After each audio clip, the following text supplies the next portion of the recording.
Emmanuel de Maël, prévisionniste à Météo France, nous renseigne sur le cyclone Birgitta qui s'apprête à toucher l'île Maurice et la Réunion dans les jours à venir. Peu de temps après la tempête Carmen en France métropolitaine, un cyclone baptisé Birgitta pourrait toucher la Réunion et l'île Maurice dans les jours à venir. Quelles sont ses caractéristiques? Faut-il le craindre? Emmanuel de Maël, prévisionniste à Météo France, répond à nos questions. Science et avenir, pouvez-vous nous rappeler les caractéristiques de Birgitta, catégorie, vitesse? Quand est-ce qu'il devrait toucher l'île Maurice et à la Réunion? Emmanuel de Maël, Birgitta est un cyclone de catégorie 2 sur l'échelle de Saffir-Simpson. Il fut quelque temps de catégorie 3 dernièrement à son maximum. C'est un cyclone plutôt intense.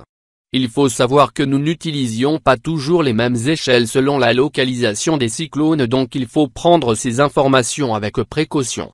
On essaie d'utiliser ce qui est le plus compréhensible au niveau international. Concernant sa localisation actuelle, il se trouve à environ 700 km au nord-est de l'île Maurice et de la Réunion. Sa trajectoire est diagonale, il part du nord-est en se dirigeant vers le sud-est. Il devrait toucher l'île Maurice le 17 janvier puis la Réunion le 18 janvier durant la matinée, heure locale. Ce cyclone va-t-il passer directement sur ces îles? Pour l'île Maurice, il pourrait rentrer dans les terres en tant que cyclone de catégorie 2 avec de violentes rafales de vent de 150 à 180 km/h, de grosses précipitations, une mer très agitée avec des vagues hautes d'une dizaine de mètres, voire plus. Quant à la Réunion, normalement il devrait être affaibli par son passage par l'île Maurice. Il affecterait la Réunion en passant par le sud-est sous forme de tempête tropicale accompagnée de fortes précipitations. Est-ce un cyclone violent ou classique pour la région? Il n'y a pas vraiment de cyclone classique. Mais pour la région c'est quand même un cyclone violent bien que ce ne soit pas l'un des plus forts. Pour les plus violents on retient notamment Gam en 2007, cyclone de catégorie 3 avec des pluies exceptionnelles sur des durées très longues. On a également Hyacinthe en janvier 1980 qui a stagné plusieurs jours au-dessus des mêmes régions et qui détient un des records mondiaux de pluviométrie, notamment à la Réunion.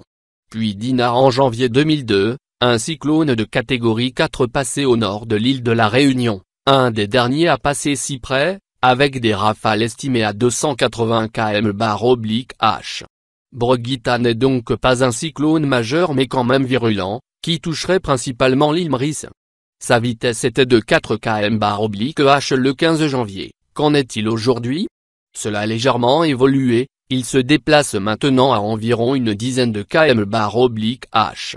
Sur ce bassin c'est assez normal, en moyenne la vitesse des cyclones de cette zone est comprise entre 10 et 20 km/h. Il se trouve donc plutôt dans la fourchette basse échelle. Quels éléments peuvent influencer cette vitesse? La vitesse dépend de ce que l'on appelle les conditions d'écoulement, à plus grande échelle.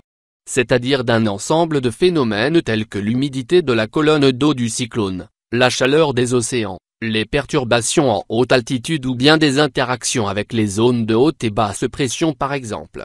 Il y a peu, les conditions étaient propices à une phase d'intensification. Désormais, on va vers des conditions qui tendent plutôt à un affaiblissement, notamment avec la traversée des terres de l'île Maurice. Cependant, ces conditions sont variables et l'affaiblissement peut être seulement temporaire. Il faut donc continuer à être vigilant. Quelles sont les recommandations données aux habitants? Tout d'abord, la population a reçu, le 15 janvier, l'information de préalerte cyclonique. Selon les autorités, il est donc recommandé par les autorités locales de se tenir informés régulièrement sur l'évolution du phénomène, ne pas entreprendre de longues randonnées en montagne ou des sorties en mer, vérifier ses réserves, ne pas s'approcher du rivage, etc. De plus, une alerte de vigilance orange vient d'être donnée concernant les fortes houles, orages, fortes pluies et vents forts. Est-ce le premier cyclone d'une vague saisonnière? Il est toujours difficile de prévoir ce genre de phénomène. La saison des cyclones dans cette zone est assez longue et n'est pas finie.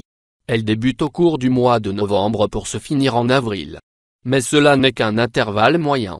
En général, nous avons à peu près une dizaine de phénomènes par an dont la moitié devient plus conséquente.